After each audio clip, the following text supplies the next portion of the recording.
28 तारखेला ही दुर्दैवी घटना जेव्हा घडली तेव्हा अजितदादा कार्यकर्त्यांच्या इलेक्शनसाठी घाईघाईली विमानाली निघाले आणि दुर्दैवी ही घटना घडली. म्हणजे हे कार्यकर्त्याचं इलेक्शन आहे. आज प्रचाराचा शेवटचा दिवस, जिल्हा परिषदचा 12 जिल्ह्यांमध्ये या निवडणुका त्या ठिकाणी लागलेल्या आहेत. त्यामुळे मला असं वाटतं की अजितदादा जो विचार पुढे घेऊन जात होते त्या विचाराला पाठिंबा हा नागरिकांनी द्यावा अशी विनंती त्यांना त्या ठिकाणी करतो.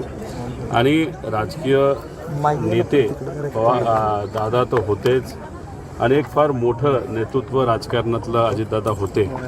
त्यामुळे राजकीय दृष्टिकोनातून जर आदरांजली आपल्याला दादांना द्यायची असेल तर त्यांचे कार्यकर्ते, त्यांच्या विचाराचे कार्यकर्ते जिथं जिथं उभे आहेत तिथं लोकांनी त्यांना सहकार्य करावं असं पवार परिवाराच्या वतीने या ठिकाणी मी बोलेल.